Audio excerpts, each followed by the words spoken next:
இந்த இடத்துல வந்து நம்ம போகிறோம், தேவசாமியில் அடைச்சி வச்ச இடம். அவரை ரொம்ப 6 மாதமாக ரொம்ப சித்திரவதைப்படுத்தின இடம். ஆண்டவர் இயேசு கிறிஸ்து எப்படி சித்திரவதைப்படுத்துனாங்களோ, தாடி முடியெல்லாம் பிடிச்சி இழுத்து வலித்து துப்பி முள் சாட்டையால் அடித்து கிழிச்சாங்களோ, அதே போல் தேவசாமியில் இந்த இடத்துல வச்சு கிழிச்ச இடம்.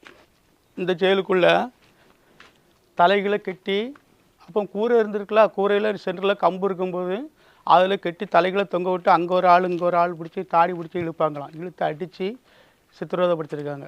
6 மாதங்களில் ரொம்ப பாடாப்படுத்தி உடம்பெல்லாம் ரத்த காயமாக ஏசுனார் எப்படி இருந்தாரோ அதே போல் ஆக்கியிருக்காங்க. ஆக்கி நடக்க முடியாமல் தான் கம்பில் கட்டி தூக்கிட்டு போயிட்டு சுட்டு கொல்லணும் என்னமா அப்படின்ட்டு அங்கே தூக்கிட்டு போயிருக்காங்க காட்டாட்டி மலைக்கு.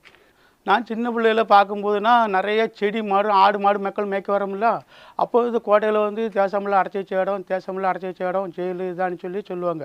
அப்போவே மக்கள் வந்து கும்பிட்டுட்டு போவோம். ஆனால் யாருக்கு அப்போ ரொம்ப பிரபலம் கிடையாது. அதுக்கப்புறம் இடையில இப்போ ஒரு 30-40 வருஷத்துக்கு முன்னாடி தான் ஓரளவுக்கு நல்லா கிளியராக தெரியும். இந்த இடத்துல வந்து தேவசாமியோட நினைவாக தான் இந்த குருசி இதெல்லாம் வச்சுருக்காங்க.